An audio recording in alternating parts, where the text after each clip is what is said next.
Now, what is the approach here that is different to the way eating disorders are treated in other places around the country? So I need to go back to the beginning, if I may, when we started about 18 years ago. And at that time, in our part of London, about 13 different teams saw young people with eating disorders. And very many were being admitted to private inpatient units. In fact, for our 5 boroughs, each borough was admitting more patients then than all 5 boroughs put together today. And the then health authorities were concerned about this, and they asked our service to be a gatekeeper to vet the requests for patients to go elsewhere. And we looked at these referrals and we thought for many of them, they don't need to be in hospital. And so we put a proposal to then Camden Islington Health Authority to work on keeping patients out of hospital, looking after them very closely, and working closely with pediatrics and having quite a high threshold for sending them on to inpatient care. And this coincided with a very important paper in the British Journal of Psychiatry, which argued that long-term inpatient care actually worsened your prognosis. It was much more expensive and it worsened your prognosis. It was a controversial paper. Certainly a lot of people didn't like it, but it was an interesting, well-written paper by someone who at the time was running an inpatient unit. So he certainly had credibility in coming up with this argument. And what we found with more and more experience as we accumulated it, that we could look after more and more young people out of hospital. And I won't forget a girl who came to us with a body mass index of 12.5, which is about as low as you can be for a girl in mid-teens. She never spent one night in hospital.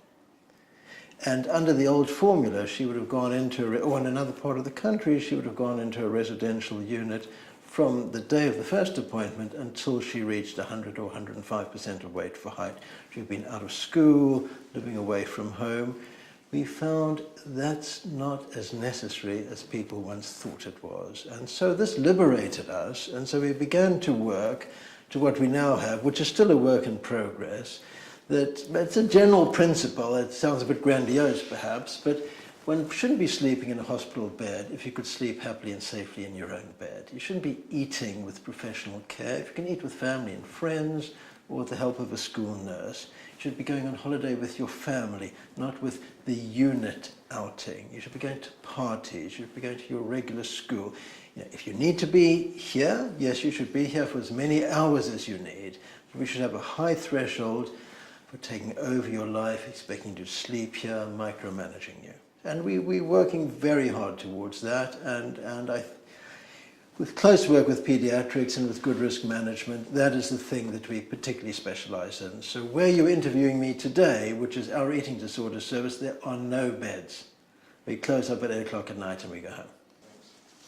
So how do you alleviate the pressure on the families who find it very difficult to feed their child who doesn't want to eat?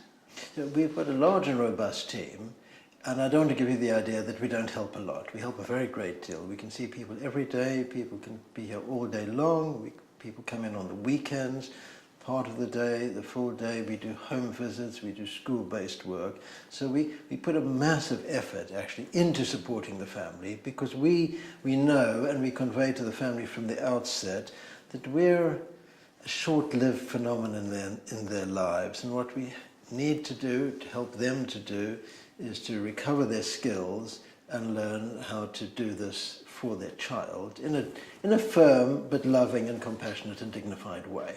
And so with each family we meet them, we get to know one another, and we bring to bear the resources according to need. So we don't have a kind of formula, everybody gets the same resources. We try to work it out, and we try to scale the level of care. So if someone needs all their nutrition supported by our nursing team, they can be here from breakfast through to after dinner, and then they go home.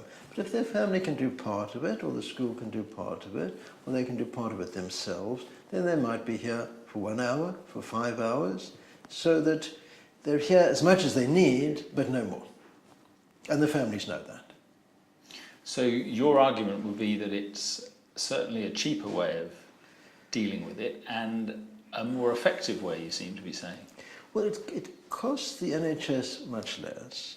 In the years that we've been doing it, and it's about 18 years, we've had 5 complaints, we've had no deaths, we've had no serious untoward events. The number of people going into hospital has gone down, down, down, down, down. We did, for our most unwell patients, we were asked to set up a service which we call our intensive service to try and keep yet more young people out of hospital. And when we started that, we had 6 beds. We found we don't need them. We don't need those beds, and so we've given them up. Now, this is the same population that we've been dealing with before, looking after more and more unwell people and successfully keeping them out of hospital, and they so much prefer this.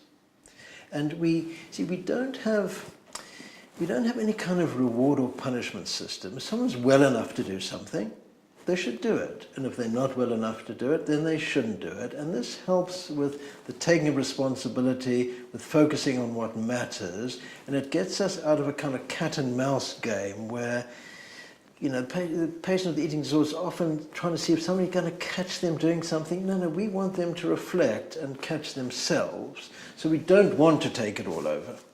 And so we're looking to, from the very beginning, that they should have a sense of responsibility. So in terms of outcomes, Yeah. are you confident that the way you're doing it leads to good outcomes? Our outcomes are good, but we're not satisfied. We still want to find out if this, you know, we ourselves send young people to inpatient units sometimes, and I'm grateful that they're there for our young people who are very depressed, suicidal, or who need treatment under the Mental Health Act. We haven't cracked yet how to help that small group within our service. So we're not satisfied about that, and we want to see what's still possible with that. The other thing is that we have found, even with the very light touch that we bring to bear, that some young people get very dependent on us, and they don't ever want to be discharged. And so we're trying to refine our treatment model. We're not overturning it, we're trying to refine it so it produces less dependence and more pleasure in the awareness of autonomy and growth.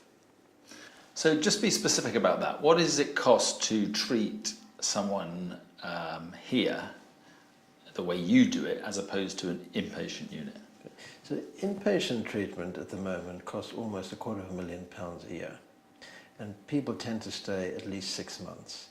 So it seems to me it's not hard to try and do better than that, to try to offer treatment that costs less than £120,000 per patient.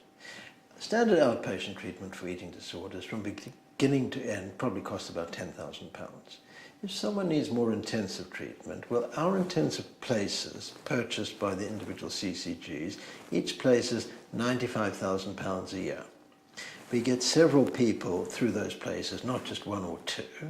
So the cost per person is way less than £90,000.